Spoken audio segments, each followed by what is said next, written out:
해도 되지요? 예, 성면 오늘 가족 회식 있어가지고 저 녹화만 하고 있습니다. 어, 오늘 3월 16일 우리 2PM 토요 모임, 이제 줌 모임을 시작하겠습니다. 오늘 제목은 지난번 했는 빛의 축제 한우카 두 번째 말씀을 가지고 교제하겠습니다. 이게 빼먹으려고 하다가 지난번에도 한번 이제 예수의 가르침에 대해서 내가 좀 건너 뛰어보니까 김상도가 뭐라 하더라고. 내가 예수의 가르침 간단하게 지나갔더니만 고민을 많이 하다가 이거만 좀 그래도 하자 싶어서 제가 이제 투 해가지고 합니다. 이게 마태복음 17장, 18장 전체장입니다. 그 생제분들 읽어보셨다 생각하고 말씀 교제를 하겠습니다. 네, 제가 이제 원래 24년 1월 첫째 주부터 마태복음이 이 유대 회당에서 그 회당을 시나고그라 그러잖아요. 그 회당에서 유대인들의 예배 순서에 따라서 기록되어져 있다. 이게 지금 제가 이 마태복음 해가는 대강 큰 줄기가 그겁니다. 예배 순서에 따라서 마태복음이 기록되어 있다. 이거를 이제 현대 여러분들에게 이제 말씀드리려고 이제 살펴가는 겁니다. 지금까지 한 10주 동안 이제 여호와의 절기를 따라서 7개의 여호와의 절기가 있어요. 그 절기가 중간중간에 있고 그 사이사이에는 예수의 가르침이 들어가요. 그 절기에 맞는 그 복음 유대 히브리 성서의 예를 들어와 가지고 그 절기 말씀을 하고 이런 것들을 이해하면 복음서가 어떻게 기록되어 있는가를 새롭게 볼 수가 있습니다. 그래서 이 절기를 따르는 유대인들의 관습을 쫓아서 마태와 함께 우리가 지금 복음서 여행을 하고 있다. 인공위성 타고 우주 여행을 하는 게 아니고 지금 복음서 여행을 하고 있습니다. 그래서 이것은 다른 말로 말하면 유대인 절기를 따르는 예수의 인격 여행이다. 마태와 함께 예수의 인격을 우리가 여행하고 있다. 이렇게 보면 되겠습니다. 이제 이렇게 시작하게 된 이유가 있는데 저도 참 이게 복음서 쓰인 게 궁금했어요. 그리고 좀 더 구체적으로 어떻게 알 수 없겠나 싶어서 이런저런 책을 찾다가 이제 이렇게 스폰 교수가 정말로 이걸 정리를 잘 해놨습니다. 그래서 그분 이제 텍스트를 위주로 해서 제가 이제 말씀을 드리고 있어요. 왜냐하면 신약 성서를 읽을 때 마태, 마가, 누가, 요한, 요한 복음이 저마다의 관점이 조금씩 다르잖아요. 그래서 이 공간복음서를 이해하는데 우리가 그냥 퉁쳐서 같다고 생각하지 않고 서로 새로운 관점으로 복음서마다 특별한 관점이 있겠구나 하는 생각이 들었어요. 그래서 이제 이 복음서를 대하는데 새로운 관점이 필요하다 이런 생각이 들었고요. 또 한편으로는 우리 이제 소크라테스가 알잖아, 소크라테스. 근데 소크라테스는 자기가 스스로 뭐 기록해 놓은 게 하나도 없어. 우리는 소크라테스가 말했다 하는데 사실은 소크라테스가 했는지 안 했는지를 플라톤이 말했기 때문에 아는 거라. 플라톤이 소크라테스 말한 걸로 소크라테스를 알아가는 거라. 마찬가지로 예수님이 말씀하셨다 하더라도 예수님이 직접 기록한 게 하나도 없어. 다 제자들이 보고 듣고 전해준 거란 말이야. 그리고 사실은 예수는 아무것도 남긴 게 없다는 거라. 결국 예수를 아는 거는 제자들을 통해서 아는 게 유일한 방법이라. 근데 우리는 예수와 직거래 하려고 하거든. 직거래. 직거래가 안 돼요. 그들을 통해서 아는 예수밖에 우리가 모르는 거라. 그래서 성서가 기록된 시대로부터 2000년이라는 세월이 흘렀잖아. 그지? 근데 그동안 이제 알려지지 않았던 당시의 많은 사료들이 최근 들어서 많이 새롭게 발견됐잖아요. 그리고 또 성서학자들이 18세기 이후부터 정말로 많은 연구들을 해서 그동안 이제 2000년 동안 감추어졌던 몰랐던 사실들이 많이 알려지게 됐습니다. 제가 이제 이런 말씀을 드리면 어떤 분들은 또 막, 야, 우리가 지금 최고의 생명 복음을 가졌는데 뭐 또 다른 게 뭐가 필요하노? 막 이럴 수 있는 분들도 계시겠지만 저는 제 입장에서 보면 나 아직 궁금한 게 너무 많거든요. 정말 많아요. 아직은 어떻게 보면 안개에 가려진 것처럼 그렇게 느껴질 때도 있고 또 한편으로는 너무너무 분명해가지고 야, 이것이구나. 이렇게 생각할 때도 있어요. 그게 왔다 갔다 하거든. 그래서 제 안에서 이 생명이 더 충분히 인식되어지는 것이 필요하다고 저는 그렇게 생각이 들어서 제가 알아진 만큼 형제들과 이제 교제를 하는 거거든요. 저는 지금 이제 처음 시작하는 그런 마음으로 지금 마태를 따랐어. 마태가 보여주는 그 예수를 쫓았어. 예수 안으로 가는 그런 여행을 이제 금년 초부터 시작을 했습니다. 마태와 함께 가는 여행. 우리 뭐 여행 저거 선전하는 저 뭐야 그런 사람들 보면 누구 누구 작가와 함께 어디 여행 간다. 뭐 누구 누구 뭐 누구와 같이 어디 음악 여행 간다 하면서 그런 그 있듯이 우리는 지금 마태복음의 저자 마태를 따라서 예수 여행을 하고 있습니다. 예수의 인격 여행. 근데 마태는 마가복음을 많이 참조했기 때문에 마가도 함께 여행을 같이 한다 이렇게 볼 수도 있어요. 저는 여기 여행을 시작하면서 야, 여행할 때만큼은 이상하게 마태와 제가, 마가와 제가 한 사람으로 여겨질 정도로 그렇게 막 하나로 발견되기도 해요. 너무너무 신기한 경험을 제가 하기도 합니다. 그래서 우리가 지금 형제 자매들과 함께 누리는 이 그리스도의 생명이 너무너무 분명하지만 또 그러기에 우리의 언어로, 우리의 삶으로 더 깊이 나타내가지고 어린아이조차도 더 이상 알려 하지 않아도 알 수 있도록 살려내는 그런 것이 우리에게 절대적으로 필요하잖아요. 그죠? 그러려면 이 복음서를 기록한 이 복음서 기자들, 그들 속으로 우리가 더 깊이 들어가서 그들이 만난 예수를 우리가 직접 만나서 그들이 느꼈던 그 놀랍고 한편으로는 충격적이잖아요. 그 충격적인 현장을 우리가 함께 누리는 것이 꼭 필요하겠다는 생각이 들었어요. 그래서 오늘은 이 빛의 축제 한우카 두 번째 말씀을 제가 준비를 했습니다.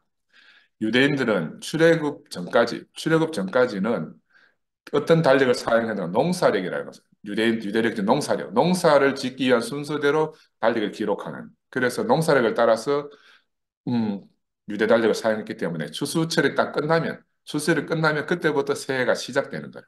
유대인들은 그걸 이제 한 해 시작으로 여기서 신년절을 지내고 있었습니다. 근데 이제 그게 언제냐 하면은 대략 우리나라 말로 하면 9월, 10월경 티시리월이다 이렇게 말하는데 그러다가 출애굽을 했잖아요. 출애굽 이후에는 무엇이 가장 소중해졌는고 하면은 6월절에 들어있는 달. 그 달을 새해의 시작으로 여긴다. 이거 종교력이라고 그래요. 6월절을 기점으로 새해를 맞춘 걸 종교력이라고 그러고 추수를 기점으로 해가지고 새해를 기다리는 걸 갖다가 농사력이다. 이렇게 말해요. 달력 두 개가 있는데 둘 다 이제 음력을 기준으로 하고 있어요. 그래서 종교력 6월절에 있는 달은 이제 대략 우리 지금 태양력으로 말하면 3, 4월경입니다. 이 달은 이 첫 달의 이름을 리산월이다 이렇게 하잖아, 그렇지? 근데 이 유대력은 태음력을 사용하기 때문에 해와 달이 이렇게 주기가 일치하지 않잖아요. 그래서 19년 만에 윤달을 7번 사용합니다. 19년에 7번 적절하게 넣어가지고 그래서 태양력하고 태음력의 보조를 맞추어서 보정을 해야 돼요. 안 그러면 농사 같은 게 잘 안 되니까는. 그리고 이제 언제 넣는 거 하면은 아무데나 막 윤달을 넣는 게 아니고 그 해 마지막 달이 아달월인데 그 윤달이 들어오면 아달월 2 해가지고 아달월을 두 개를 딱 기록하는 거야. 윤달을 끼워 넣어요. 그래서 이제 추수감사절, 초막절이 끝나고 다음 오는 절기가 6월절인데 그 사이에 아달월이라고 윤달이 하나 더 들어가면 이 이제 6월절이 한 달 정도 더 뒤로 밀리는 거라. 그래서 왔다 갔다 해요. 6월절이. 그 부활절도 왔다 갔다 하죠. 우리가 지금 부활절도. 근데 우리는 지금 양력 기준으로 다 맞춰놨지만 그래서 이런 것들 때문에 그 안식일의 주수가 늘어나기도 하고 줄어들기도 한다. 이런 기본적인 우리가 생각을 가지고 있어야 되고 이 여호와의 절기가 7개 있다고 말씀을 드렸잖아요. 우리가 3개를 이미 했고 신년절, 대속제일, 초막절을 우리가 지내고 지난주 한옥하는 여호와의 절기는 아니에요. 근데 유대인들이 자기들이 해방된 것을 너무너무 기뻐가지고 성전을 다시 찾고 하나님을 다시 성전 안으로 모시게 됐기 때문에 빛의 축제라 해가지고 한옥화를 자기들이 큰 명절로 지키는 그런 절기를 만들었습니다. 근데 이 절기는 이제 고대 근동에서는 거의 이제 동짓날을 갖다가 태양을 숭배하는 그거 종교들이 많잖아. 그 동짓날 보통 그 숭배하는 그런 사상들이 많이 있어요. 마찬가지로 이 한우카도 그 동짓날을 기점으로 해서 초막절처럼 8일간 축제를 벌이고 있거든요. 그래서 이제 이 축제가 한우카 하나님의 빛이 이제 성전 안으로 들어온 이 축제가 탁 지나고 나면 마지막 클라이막스는 뭐냐면 6월절이라. 예수의 대장적인 마지막이 6월절인데 그 6월절을 향해서 행진을 하고 예수와 제자들이 그 행진하기 전에 오늘 두 번째 그 한옥과 절기를 8일 동안 지내니까 첫 하루 첫 하루는 지난 시간에 이제 변화산에서 예수가 변모한 사건을 가지고 제가 말씀을 드렸고 이런 여정에 따라서 이제 우리가 복음서가 기록되어져 있다. 제가 누차 말씀드리지만 그랬습니다. 오늘 마태복음, 마태와 함께하는 예수 여행에 제가 가이드입니다. 가이드. 여러분들 이제 저 가이드 김상근을 따라서 오늘 함께 여행을 시작하겠습니다. 이 수련절 빛의 축제가 8일간 이루어졌다고 말씀을 드렸고요. 성전 안에 빛나던 그 하나님의 빛이 예수 안으로 옮겨졌다 그랬잖아요. 우리는 이제 예수 안에서 바로 이 영원한 빛의 축제를 누리고 사는 사람들이 됐습니다. 이들과 마찬가지로 우리도 매일 낮과 밤마다 7일 동안 빛의 축제인 우리 주 모임을 통해서 하는 거예요.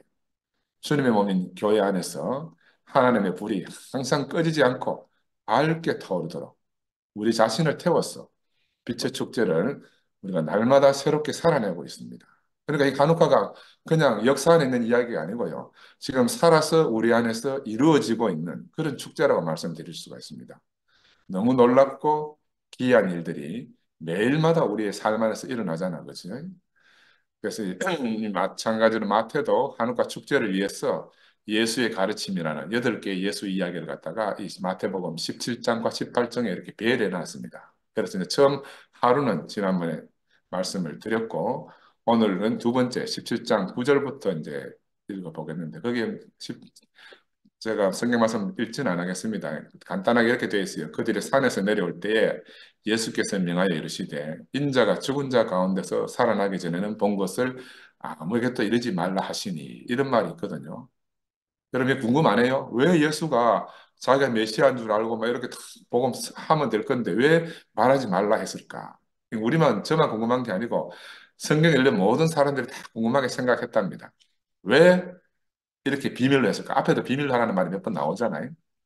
뭐 특별한 비밀이 있는가? 비밀로 하라 하면 더 궁금하잖아. 왜 비밀인가? 그래서 이 궁금증을 견디지 못한 저 브레데라는 유명한 학자가 있어요. 이분이 1901년도에 자기 저서에서 메시아의 비밀 이래가지고 이제 이 왜 비밀을 비밀로 하락했는가를 쭉 밝혀놓은 그 책이 한 권 있습니다. 그래서 그 사람 이야기에 따르면은 예수는 스스로 자기가 자기를 메시아로 여기지 않았다는 거야. 또 그리고 예수와 함께 사는 제자들도 또한 예수를 그 메시아다 이렇게 인식하지 못했다는 거예요. 그런데 예수의 부활을 전후로 해서 죽고 다시 사신 그 부활을 전후로 해서 예수에 대한 서로 다른 생각들이 제자들도 서로 다를 거 아니에요. 똑같이 생각을 공유하지 못하니까 서로 다른 생각들이 공존하고 있는데 그 당시에 예수에 대해서 두 가지 대표적인 이해가 있었다는 거예요. 그러니까 메시아냐 아니냐 뭐 여러 가지 갈등설이 있을 거 아니에요. 그래서 이제 마가복음에서도 이거 지금 확정적으로 딱 말하기 못하니까 이제 비밀로 하라 이렇게 하고 넘어갔다는 거예요. 이걸 설명할 목적으로 이제 메시아의 비밀이다 하는 가설을 만들어서 브레드라는 사람이 큰 책을 하나 썼어요. 근데 저는 보면 예수는 이 자신이 유대인들은 물론 제자들까지도 기대하던 게 뭐냐 하면은 야 메시아가 오면은 유대를 로마에게서 해방시키고 아이 같은 왕이 와가지고 야 정말 우리를 갖다가 만군의 여호와 하나님께로 돌이킬 거다 이런 막 놀라운 생각을 가지고 있잖아요. 지금 압박받는 세월이 몇백 년이었으니까. 근데 예수는 자기가 생각하면 자기는 그런 권력 없거든. 그런 영광의 자리에 갈 수 있는 메시아가 아닌 거라. 큰 권력도 없고. 자기는 기껏해야 앞으로 탁 자기 장래를 보니까 나는 순환, 고난을 받을 것이고 십자가로 가는 길이 내가 정해져 있는데 내 자신의 운명은 너무너무 그 빤한데 이 따르는 사람들은 전혀 엉뚱한 생각을 하니까 그래 자꾸 그렇게 소문내지 마라 아마 이런 의미에서 야 내가 나중에 죽고 끝날 때까지는 비밀로 해라 막 이렇게 말하지 않았겠나 싶어요. 그지? 현실적으로 이 사람들의 기대는 이스라엘을 회복시켜 줄 것이다. 이런 기대인데 예수는 하나님 나라 회복을 위해서 오신 분이지 그들의 기대를 채워줄 분이 아니거든요. 아멘. 또 한편으로는 그 당시 마가나 마태가 처하고 있는 공동체 현실이 뭐냐 하면 막 그 로마가 막 완전히 예루살렘 성전을 대파시키고 막 유대인들 갖다 핍박하고 이런 상황이니까 자기들 공동체도 지금 그렇게 막 내가 예수 믿는다 이렇게 떠들고 다니는 그런 입장이 못 되는 거라. 자기들 상황도 박해받는 상황과 너무너무 이제 유사하기 때문에 자기들의 박해받는 상황을 고난받는 예수의 입장으로 이렇게 대치시켜서 그렇게 부각시켰다. 이렇게 볼 수도 있습니다. 그지? 그래서 이거는 뭐 그냥 그렇게 생각할 수 있다는 거죠. 자신의 실체를 마음껏 드러낼 수 없는 이 예수의 운명을 통해 가지고 자기들 공동체에 박해받는 상황을 반영했다. 결론적으로 보면 예수께서는 평소 자신의 신분을 늘 감추고 드러내지 않고 숨기셨잖아요. 그런데 고난받고 십자가에 못 박혀 죽고 부활해서 비로소 자신의 실체를 드러내셨다. 이것이 이제 메시아 비밀 사상의 이제 요지라 말씀드릴 수가 있습니다. 우리가 익히 아는 대로. 저는 이제 이걸 이 메시아 비밀 이걸 딱 보면서 예수와 함께 동고동락했던 제자들도 아마 예수와 함께 살았을 때 하고 십자가에서 죽고 난 다음에 그들이 예수를 인식하는 인식에 많은 차이가 있을 거라 생각이 들어요. 그래서 이런 인식의 차이 때문에 부활한 예수를 기록하는 것도 복음서마다 조금씩 다르고요. 그래서 이런 것들 때문에 메시아 비밀이라는 이런 이야기도 나오지 않았겠나 싶어요. 특별히 이제 이번에 최근에 돌아가신 우리 이수진 어머니 보시면 어머니 추모식 때 형제 자매들이 어머니 추모하는 걸 보면서 어떻게 보면 어머니가 살아 계실 때보다도 돌아가신 후에 그분의 진면목이 탁 뚜렷이 드러나는 것을 우리가 경험했잖아. 그죠? 이상한 거라. 내가 가는 것이 더 유익하겠다. 예수도 그런 말 하잖아. 그죠? 그리고 우리가 생명 안에서 이 복음서를 탁 깊이 읽어보면 왜 그런지, 왜 비밀화라는 건지 이해가 충분히 될 수 있다고 생각이 들어요. 우리가 누군가에게 찾아갈 때에 우리는 예수의 생명을 가지고 가잖아요. 어떨 때는 우리가 예수 자신과 전혀 다를 바 없는 그런 역할을 하기도 합니다. 근데 그렇다고 내가 예수다라고 할 수 없듯이 예수는 자신이 메시아로 사셨지만 스스로 내가 메시아다. 그렇게 드러내놓고 말할 수 없는 그런 입장이 아니었겠나 하는 그런 생각을 우리가 가질 수가 있어요. 아마 말할 수 없는 그 시대적 입장이 예수 안에 안 있었겠나 하는 생각이 들고 마태와 마가도 아마 그런 입장이지 않겠나 싶어요. 그래서 세월이 많이 흘러서 우리가 지금 후대에서는 메시아라 부르지 않는 것이 이상하잖아. 메시아를 부르지 않는. 근데 그 격동의 시대, 지금부터 2000년 전에 그 로마의 압제하에서 막 그런 시대 상황을 생각해 보면 막 자식 마음껏 떠들고 할 수 있는 이런 상황은 아닌 게 분명하다. 그죠? 그런 생각이 듭니다. 두 번째 이제 마태복음 17장 10절, 13절에 가면은 어떤 말씀이 나오는가 하면은 뜬금없이 이제 제자들이 왜 엘리야가 먼저 와야 된다고 서기관들이 말합니까? 라고 예수님께 질문하는 거라. 왜냐하면 그 서기관들은 구약 히브리 성서를 다 보면은 메시아가 진짜 예수 제자들이 메시아가 떠들고 다니는데 메시아 오기 전에 반드시 엘리야가 온다고 성서에 기록돼 있거든. 그러니까 물어본단 말이에요. 그러니까 예수의 대답이 엘리야가 먼저 왔으나 사람들이 알지 못하고 임의로 대우한다. 그 제자들이 멀뚱멀뚱한 거라. 그러다 나중에 시간이 지나서 예수가 말씀하는 걸 듣고는 세례 요한을 두고 말씀하시는 거를 깨달았다는 거예요. 좀 늦지. 깨달음이 좀 늦죠. 제자들도 나중에 깨달았다. 이렇게 기록되어 있는데 왜 그렇겠습니까? 수탉이 큰 울음소리로 새벽에 오고 있음을 늘 알리고 있어요. 근데 너무 깊은 잠에 빠져 있는 제자들처럼 너무 깊은 잠에 빠져 있으니까는 수탉이 우는 게 소리가 들릴 리가 없는 거라. 우리도 마찬가지로 새날이 오고 있으면 알아차리지 못한다. 생명의 깊은 외침을 듣지 못하는 거라. 너무 세상 잠에 취해가지고 세상 잠에 너무 취해서 깨어날 수가 없어. 엘리야도 이미 왔고 부활한 그리스도도 이미 우리 앞에 계시지만 사람들은 눈이 어두워서 알아차리지 못하고 잠이 쏟아져 가지고 눈을 뜰 수가 없는 거예요. 세상 잠에 취해 가지고 뭐 눈이 안 뜨죠. 눈이 막 천근만근이라 그러자는 거지. 근데 예수 앞에 있는 이 제자들도 아마 비슷한 상황이 아니겠나. 상황은 다 펼쳐져 있고 다 나타나 있지만 그걸 보고 깨달을 수 없는 게 제자들의 형편이다. 이렇게 우리는 다 어떻게 보면 하나님에 대해 죽은 자였죠. 근데 예수는 죽은 자인 우리를 보고 죽은 것이 아니고 잔다 하는 거라. 이게 기막힌 거라. 누군가는 우리를 보고 죽었다 이렇게 말하는데 예수는 죽은 자를 보고도 잔다 이렇게 말하는 거예요. 잔다. 자는가 죽은 건 천지 차이인 거라. 잠자는 사람은 흔들어 깨우기만 하면 돼요. 흔들어 깨우기만 하면 일어나잖아. 우리도 사람을 볼 때 바로 이렇게 볼 수 있는 새로운 안목이 필요하겠다. 저거 죽었구나 이렇게 생각하는 게 아니고 잠자는구나 가서 깨우자. 그지? 흔들면 다 아까 우리 시작할 때 한 이야기했지만 가서 흔들면 깨어나잖아. 그지? 이게 이제 헬라 사상이에요. 헬라 사상에는 선과 악의 개념이 없어요. 헬라 사상에는. 헬라 사상에는 좋고 나쁜만 있단 말이에요. 그 사람들은 좋다, 나쁘다 이거밖에 없어요. 우리가 좋고 나쁜 가지고는 원수 될 게 없어. 원수가 안 돼. 근데 이게 기독교 사상 유대사상으로 딱 넘어와 버리면요. 선과 악의 개념으로 싹 바뀌는 거예요. 좋고 나쁨이 선과 악으로 대치되어 버린 거예요. 우리가 지금 선악과에서 생명과로 옮겨졌다 하는 건 다른 말로 말하면 이 선악의 개념이 없어졌다 이 말이죠. 우리 안에 좋고 나쁨은 항상 있을 수 있어요. 좋고 나쁨하고 선과 악하고는 차원이 다른 말이라. 예수는 우리 안에 있던 이런 깊은 고정관념, 선과 악의 고정관념을 뿌리째 뽑아 없애버린 거라. 예수 앞에는 한 번도 예수가 선과 악으로 말하는 게 없어요. 그지? 바로 생명의 세계에서 살기 때문에 그렇지만 우리가 생명을 충분히 누리지 못하더라도 선악과에서 좋고 나쁨의 세계로만 옮겨져도 훨씬 더 우리가 사람을 만나고 하는데 수월하게 되는 거야. 그지? 그래서 이 선악이라는 거는 악마화하고 상대방을 배척하는 데 쓰이는 말이에요. 이 너무너무 나쁜 종교의 본성이라. 우리의 선악과가 얼마나 깊이 뿌리 박혀서 사람을 죽이는 데 쓰이는지를 이제 아는 게 너무너무 중요하고 늘 생명 안에서 살 수 없다 손치더라도 선악과의 개념을 버리고 좋고 나쁜 마음에서도 우리가 좋다 할 수도 있고 나쁘다 할 수도 있잖아요. 우리 인생이니까. 그지? 그 좋고 나쁜 마음에서는 원수 될 일이 없어. 좋고 나쁜 마음에서는. 근데 선악과의 개념 안에서는 원수가 생겨. 물론 우리가 생명 안으로 함께 옮겨져 가면 더 온전해지겠지만 생명 안으로 다 옮겨지지 못하더라도 우리가 바로 이 좋고 나쁨 안에서 사는 것이 좀 더 세상 안에서도 살기가 더 수월해진다. 이런 걸 말씀을 드리고요.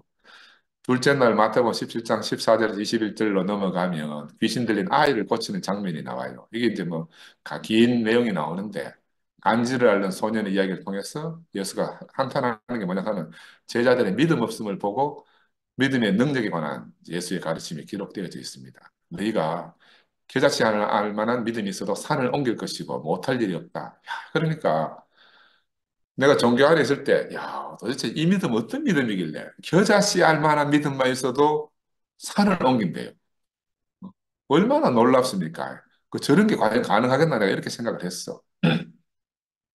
근데 우리가 이제 대구에 와서 생활하면서 우리도 어느 날 세상에 많은 문제로 질병을 앓고 있는 사람들을 만나면 우리 안에 있는지도 몰랐던 바로 그 겨자씨 같은 작은 믿음으로도 인생의 문제로 절망에 빠진 사람들을 치유하게 되는 경험을 우리가 하잖아요. 야, 이게 바로 겨자씨 같은 믿음이 놀라운 능력이다. 이걸 깨닫습니다. 언어로는 다 알 수가 없어요. 근데 우리의 경험 안에서, 우리의 체험 안에서 이 말씀을 알아가는 거야. 이게 기적이라 할 수밖에 없어요. 기적이다. 근데 기적은 성경처럼 문자적으로 기록해놔서 전해지는 게 아니고 우리처럼 이 복음의 증인이 절대적으로 필요합니다. 증인이 있어야 이 말씀이 증명이 돼요. 그죠? 증인이 있어야. 자, 그래서 이 말씀 이렇게 공부하면서 보면서 우리 세인트 루이스 영미가 처음 교회 올 당시에 얼마 전에도 영미가 간증했잖아요. 자기 자신 처음 올 때. 그때 처음 우리 세종시경에 와가지고 뭐 허리 아파서 와가지고 있다가 근데 내하고 재영이하고 사는 걸 한 병원에서 둘이 사는 걸 보니까 너무너무 하여튼 행복해 보이고 신기하게 보인다 그랬잖아요. 너무 좋아 보여가지고 야 나도 저 사람들처럼 됐으면 좋겠다. 그래서 영미가 이제 새로운 자리로 교회로 옮겨졌잖아요. 이게 바로 산이 옮겨지는 거라. 너희가 겨자씨 알 만한 믿음이 있으면 산을 옮길 것이다 했을 때 우리가 물리적 산이 아니에요. 이게 바로 산이 옮겨진 거라. 영미처럼 저렇게 꿈쩍도 안 한 것 같은 거대한 자아로 이루어진 그 거대한 산이 한 방에 옮겨진 거라. 한 방에. 우리 안에 경험이 있기 때문에 우리가 이 복음서 성경 말씀을 이해할 수 있는 거예요. 높은 산이 옮겨져서 평지가 되어버렸잖아요. 그 내나 재영이가 뭐 힘든 일이 있습니까? 아무것도 없어. 그때 명수가 경대 들어가가지고 이제 의학반에 들어가서 영어반에 들어갔다가 수업 시간에 영미가 출석 부르다가 김명수 이 옛날 내가 많이 부르던 이름인데 싶어갖고 얼굴을 보게 막 그 생각은 안 나고 그러니까 가까이 가서 명수하고 책상 위에 얹어놓은 팔뚝을 보니까 손목하고 여기 팔이 가늘고 하얀 팔뚝을 보니까 그만 탁 내 생각이 난다 그러잖아요. 어릴 때 명수 생각도 나고 그 명수의 가느다란 팔목을 보면서 내가 생각나고 교회가 생각난 거잖아요. 그 이번 주 화요일 날 용성님 말씀처럼 그 예수의 향기로운 옷자락에 그 인격에 손이 닿기만 해도 나았다 하는 그 놀라운 기적이 우리 안에서는 이렇게 일상적으로 일어나는 겁니다. 우리가 어떻게 보면 성경 안의 기적보다도 더 놀라운 기적을 우리가 매일 살아내고 있는 거예요. 우리가 다 몰라서 그러지. 그래서 무엇인가에 취해가지고 늘 그것을 말하지 않으면 안 되는 사람들이죠, 우리가. 누구를 만나도 우리가 만난 예수를 말하지 않을 수 없는 사람들. 우리 한철이처럼 100% 증가하고 싶은 사람. 그죠? 100% 증가하고 싶은 사람.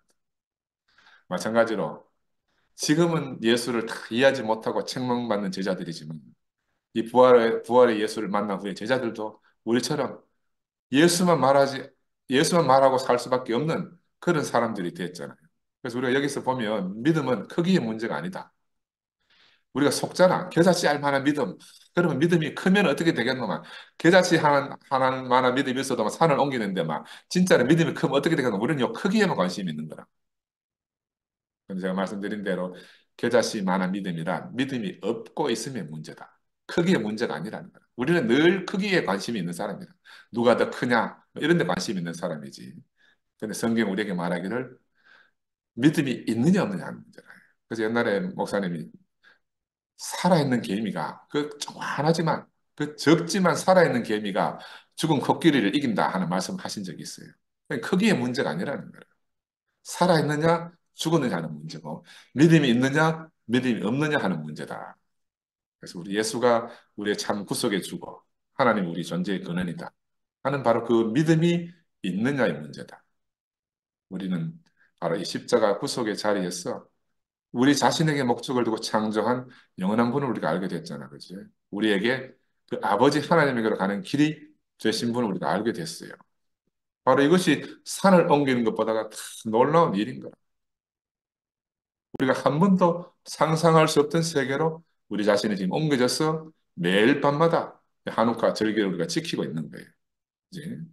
그리고 다음에 이제 마태복음 17장 22절에서 27절에 보면 셋째 죽음과 부활에 대해서 예수가 다시 말하는 장면이 나와요. 제자들에게 예루살렘을 향한 운명의 여정. 이제 요거 곧 우리가 간다. 여행을 마지막 여행을 한다는 말씀을 하시면서 자기의 순환받을 고난받을 것에 대한 두 번째 예고를 하시는데 죽은 지 3일 만에 살아날 것이다. 해가지고 제자들이 막 근심하고 있는 장면이 나와요.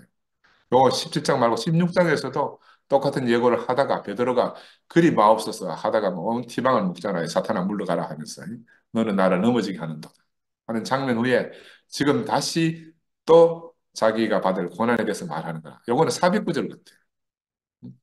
장차 다음에 올 6월절 자기의 죽음에 대해서 6월절 절기에 맞추어서 마태가 어린 양으로 예수를 대비하기 위한 전주곡을 싹 집어넣어 놓은 것 같아요.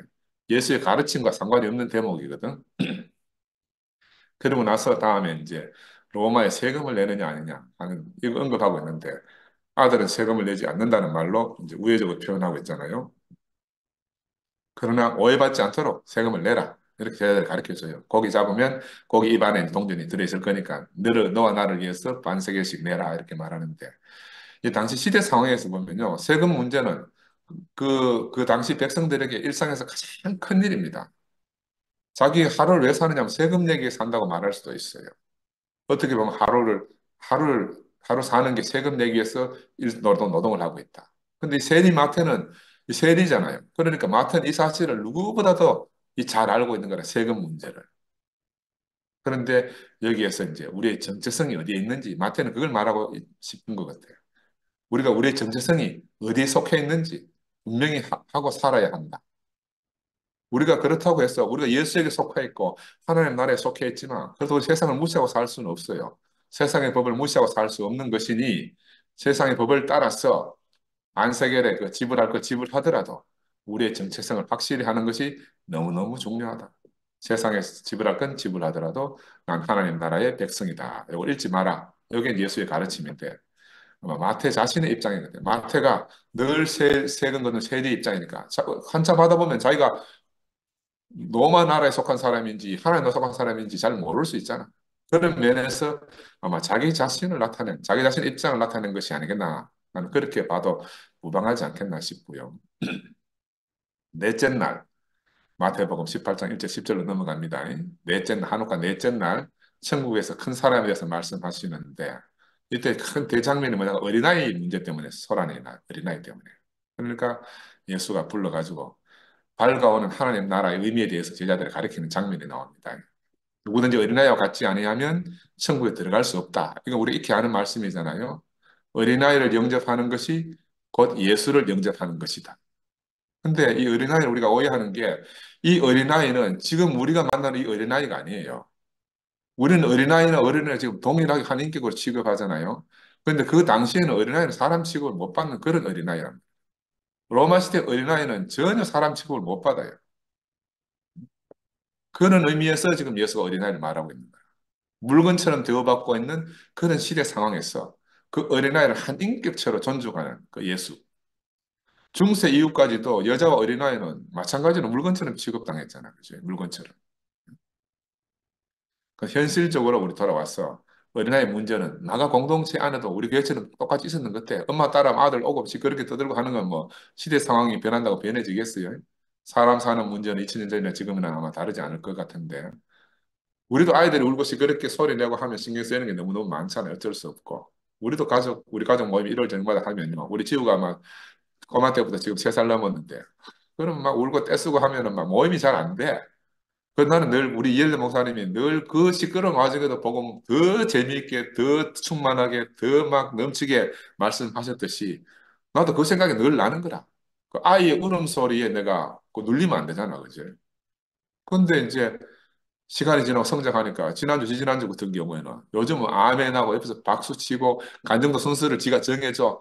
아빠 하세요, 엄마 하세요, 뭐 삼촌 하세요, 할머니 하세요 하고 지가 막 순서를 정해줘. 원래 그래 돌아가는데 지가 정해가 지가 막 하는 거라. 그러니까 어린아이 금방 성장하는 거야. 네? 아이들이 놀랄 만큼 금방 성장해. 우리가 교회 안에서 우리가 아이들을 대하는 이 생명의 법을 배운 결과다. 나도 그런 생각이 들고 예수의 생명이 교회 안에서 유유히 흐르는 그 결과라고 생각이 들어요. 그래서 오늘 이 어린아이 이야기도 참 중요해요. 누구든지 소자를 실족히 하지 말아야 한다. 나는 그렇게 옛날 교회 안 종교 안에 있을 때는 야, 그런 다음에 연자맷돌 이야기 나오는 거라. 실족시키면 연자맷돌 목에 다리가 물속에 막 바닷속에 빠뜨린다 하이. 얼마나 무서워. 어? 종교 안에서 이 말씀 연자맷돌 이야기 들으면요. 막 하나님은 사랑의 하나님 어디 가고 막 와, 진노의 하나님밖에 생각이 안 나는 거라. 응? 그래 우리가 생명의 세계를 옮겨준 게 얼마나 감사한지 몰라. 이번 주일날 최 목사님이 어덜트 칠드란 어른아이라는 말씀을 또 하셨잖아요. 우리 속에는 상처받고 외롭고 힘들어하는 그런 어린아이들이 다 숨겨져 있잖아요. 우리는 겉으로는 다 자란 성인입니다. 근데 우리 내면은 바로 이 자라지 못한 어린아이가 다 숨겨져 있어요. 근데 이 선악과가 지배하는 세상에서 우리는 이 내 속의 어린아이를 부끄럽게 여기고 감추고 힘들게 여기고 숨기고 살아야 했어요. 너무 속과 거기 겉과 속이 다르게 우리가 살 수밖에 없었기 때문에 우리가 큰 짐을 지고 살았다 이렇게 말씀드릴 수가 있죠. 누구나 다 그걸 감추고 살아야 되니까. 그러나 바로 이 오늘 어린아이를 귀하게 여기는 예수를 통해서 이 어린아이를 찾아오신 예수를 통해서 어린아이에게 천국을 분배해주고 오신 이 예수를 통해서 우리는 더 이상 우리 속에 감춰졌던 어린 우리를 갖다 상처받은 그 어린 우리를 더 이상 부끄러워 여기지 않게 되었잖아, 그치? 예수는 바로 나같이 상처받고 고아 같은 어린아이들을 부르러 오셨다. 이게 너무너무 복음이고 너무너무 감사한 말씀입니다. 그래서 우리가 형제들 안에, 자매들 안에 하나님이 숨겨둔 그 천국 열쇠를 가지고 있는 그 어린 아이들이 숨겨져 있음을 우리가 발견해 가고 있어요. 특별히 2PM 우리가 모임을 하면서 야, 그들 안에 이 천국이 들어있구나. 비로소 하나님 나라는 어린아이의 나라라는 그 비밀을 우리가 2PM을 통해서 알아져 가. 이게 진짜 어린아이 나라다고 해도 그동안 몰랐는 거라. 몰랐어. 어린아이면 시끄러운 놈들. 이렇게 막 생각이 안 들지. 그렇지만 어쩔 수 없이 우리가 그냥 견디고 지나가야 되는 문제. 이렇게 생각했는데 내면을 보니까 하나님 나라는 어린아이들만 갈 수가 있어요.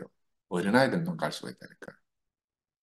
이거는 단지 육신적인 어린아이뿐만이 아니고 자라지 못한 상태로 있던 상처받은 내면의 어린아이들이고 하나님 생명에 대해서 절대적으로 가난한 아이들이고 그래서 예수의 사랑의 돌봄이 절대적으로 필요한 사람들이다. 이렇게 말씀드릴 수가 있습니다. 그래서 우리 도피에 정말 바로 그런 어린아이들의 나라, 그런 어린아이들의 천국이다. 이게 우리 2PM이다. 이렇게 말씀드릴 수가 있어요. 네, 5번째 날로 넘어갑니다. 잃어버린 유명한 잃어버린 양 한 마리 비유가 나옵니다. 잘 아시죠? 마태복음 18장 10절에서 14절 말씀이 있는데 마태는 잃어버린 양 한 마리 비유를 통해서 한 개인이 너무너무 소중하다. 이걸 아마 이야기하고 있는 것 같아요. 근데 이거를 여러분 잘 구분해야 되는 게 이거는 단순히 한 사람을 귀하게 여기고 아끼는 휴머니즘을 말하는 게 아니다. 휴머니즘 안에서의 보편주의하고 예수의 십자가의 죽음 안에서 발생하는 그 차별 없고 경계 없음은 전혀 다르다는 것을 우리가 먼저 인식해야 됩니다. 이게 어떻게 보면 잘 구별 못하고 막 지나갈 수가 있어요. 우리가 인생을 살면서 휴머니즘도 당연히 필요합니다. 지금 저 하마스와 이스라엘 전쟁통을 통해서 우리 안에 휴머니즘이 발동하잖아요. 이스라엘 저러면 안 된다 하고 막 하버드 총장이 말 잘못하니까 내 총장 막 사퇴시키고 이런 일이 일어나는데 이거는 예수의 죽음 안에 있는 그런 게 아니고요. 그냥 보편적 휴머니즘이라 휴머니즘. 예수의 죽음하고는 전혀 별개의 내용이라.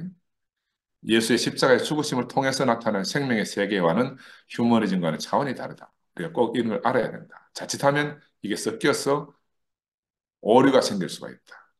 이제 우리가 누려받은 우리 공동체 삶이, 대국의 공동체 삶이 있었잖아요. 살펴보면 자신의 죽음이 없는 자리에서 우리가 그동안 감추어져 있었던 모든 것이 지금 다 드러나게 된 거예요. 그죠? 예수의 십자가의 죽음 안에 없었기 때문에 지금 모든 게 다 드러나고 있어요. 은혜가 사라지고, 덮음이 사라지고, 아버지 마음이 사라지고 나니까 황폐한 들판 같은 사정이 우리 앞에 착 펼쳐지고 우리는 절망하게 됐잖아, 그죠? 그래서 잃어버린 양 한 마리에게 쏟는 그 목자의 마음이 사라진 세계죠. 이제 우리가 바로 그 목자의 마음을 가지고 우리 각 한 사람 한 사람이 살지 않으면 안 되게 됐다. 이거는 단순히 휴머니즘적인 마음으로는 되지 않는다. 우리가 주님의 교회 공동체로 그리스도의 몸이 될 수가 없다는 거예요. 내게는 휴머니즘을, 상대에게는 죽음을 원하는 것처럼 모순되는 게 없다. 사람은 이상하게 아이러니해 자기의 휴머니즘을 상대에게는 죽음을. 왜? 나는 죽지 않고 휴머니즘 혜택을 받고 싶은 거라. 교회는 그렇게 이루어질 수 없다는 거죠. 그래서 말라기서에 보면 아비의 마음을 자녀에게로, 자녀의 마음을 아비에게로 돌이키게 하라. 이런 게 말라기 기자의 처절한 외침이잖아, 그죠? 이제 구체적으로 우리는 각자가 예수 십자가의 죽음의 삶을 따라서 자기 십자가를 지고 참 보편주의, 진짜 보편주의, 십자가 죽음 안에서 나타난 보편주의의 길을 갖다가 걸어가야 된다. 한 사람이 지극히 소중함, 한 사람이 전부임을 아는 그런 삶을 이제부터 우리가 살게 되는 것 같아요. 정말 나도 뭐 늦게 철드는 것 같아요. 늦게 철드는 것 같아요.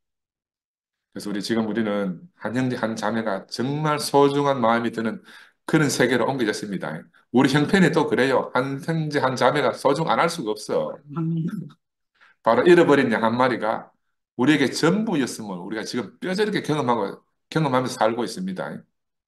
특별히 오늘 결혼식에 갔는데 우리 저 뇌졸중을 알아서 아픈 금지가 잃어버린 양 한 마리 우리 정령 누님을 모시고 왔잖아요. 그 누님이 이제 어디도 못 가고 혼자서 집에 계신다 그래요. 아무 데도 못 가고. 근데 금지를 보는데 야, 금지가 참 목자구나 싶어. 금지가 참 목자구나. 아무도 관심 없이 잊어버리고 사는데 바로 그 잃어버린 정령 누나를 잊지 않고 찾아가는 그 마음이 바로 예수의 마음이고 목자의 마음이죠. 그 참 예수의 마음이 아니겠나는 생각이 내가 너무너무 깊이 들었습니다. 정령 누나 안에 있는 바로 그 참 사람 예수를 찾아서 간 거죠. 달리 말하면 잃어버린 양이라는 게 예수가 바로 우리가 잃어버린 그 양 한 마리예요. 우리는 형제를 찾아가는 게 아니에요. 형제 안에 있는 잃어버린 예수가 그 안에 들어있는 거라. 각 한 사람 한 사람이 그 안에 예수가 다 들어있는 거예요. 나는 이게 말씀을 준비하면서 야 생각을 바꿔야 되는구나. 잃어버린 양 한 마리 하면요. 나는 그래도 뭔가 돼 있고 한 마리 양은 불쌍한 사람이라 생각이 들잖아. 그게 아니라 잃어버린 양 한 마리 우리 전부라. 그 안에 예수가 있어요. 우리는 뭘 잃어버렸는가? 양 한 마리를 잃어버린 게 아니고 예수 자체를 잃어버린 거라. 예수를 잃어버린 거예요. 그 한 마리를 잃으면 나는 전부를 잃어버리는 거라. 나는 이게 이번에 너무너무 하여튼 깊이 이게 인식이 됐어요. 한 사람을 잃으면 전부를 잃는 거다. 아, 참.